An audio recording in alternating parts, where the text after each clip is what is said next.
So it begins.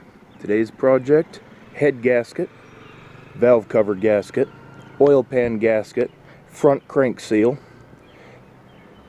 and anything else I find while I'm in there. Here we go. Here's the whole reason we're doing this. Got the dreaded oil leak between the head and the block coming from the head gasket, and a little oil passage I think is just to the left of this core plug here.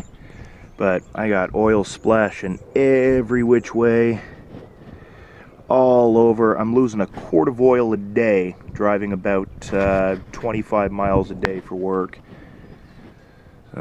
Fun times, getting expensive. Working in the rain, I'm working in the rain. Weather's a bit nicer, and progress is being made.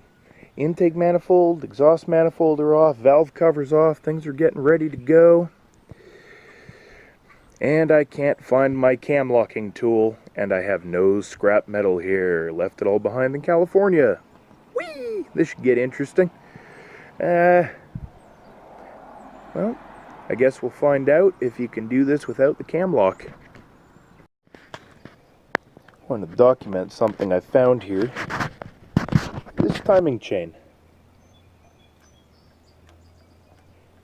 That's not good. And what it looks like happened is that my tensioner has failed. The mechanical spring and the little check valve that's in there to hold oil pressure, neither of them seem to be working.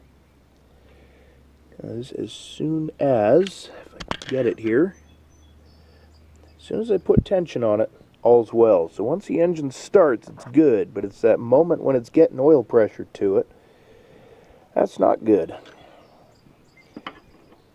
Also, if you look at the cam lobes here, you see some wear. This is a direct result of that oil leak from the head gasket. As soon as that goes from a seep to a gush, you're losing oil pressure to the cylinder head. So this has not been running ideally, and it's been doing so for far too long. I'll be feeding this a new cam, hopefully sooner rather than later. They're still smooth, I don't feel any scoring, but I really don't like how those look. So, alright, onward with the project. Oh! And I had a little exhaust leak. Interestingly enough, find my bolts here, there we go. One of the studs pulled out. I'm thinking there just may be a correlation there. That's not clamping down quite enough. I don't know if we'll be able to do anything about it, but we'll see. Alright. Back to work. Right here is the point of failure. That's where the oil was coming from.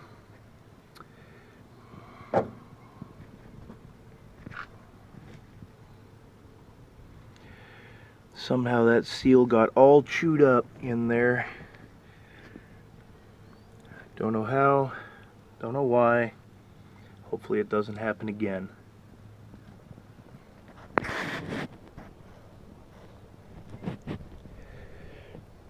Looks like the rest of the head gasket integrity was just fine. Ignore the oil in that cylinder that spilled in while I was taking the head off.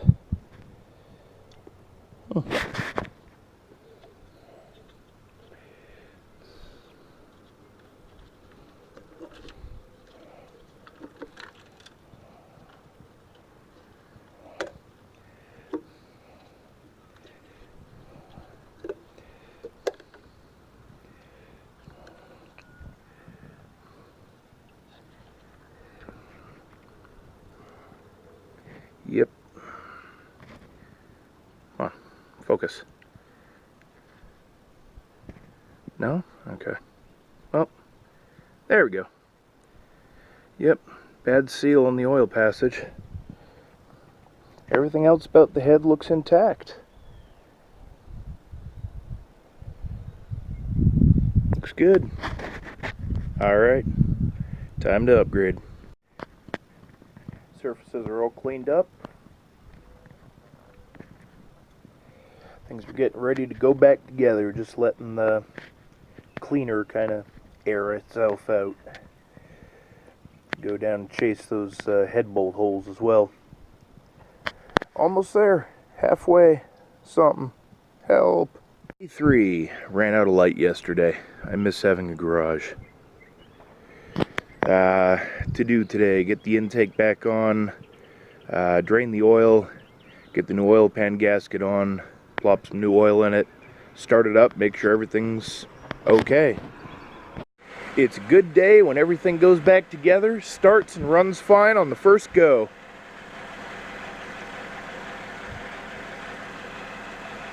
Happy, happy day.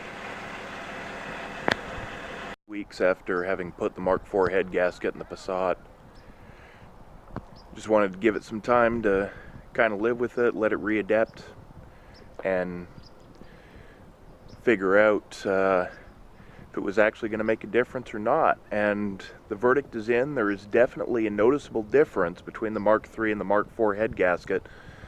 I didn't change anything else. You know, everything else is the same. Didn't touch the cams, didn't change injectors, didn't do anything. Only change was that head gasket, and the difference is noticeable. I was surprised. There's much better throttle response. The downside I've noticed, and this may just be because the car is chipped, at wide open throttle, the thing knocks like crazy. So I'm gonna have to dig into that, see what's going on, see if it's just a mixture of the timing advance from being chipped and the compression. But, you know, I'm really not sure. It seems to have actually gotten better in the last few days. I think the fuel adaptation strategies are kind of finally finishing themselves out. And but yeah, I've noticed increase in fuel economy, a little bit more fun to drive. Can't complain. Got about a 12-mile commute to work on the highway, and man, does it ever make a difference in passing. So, well, just thought I'd update things, finish out this video, and get it posted. So, all is well. Have a good one.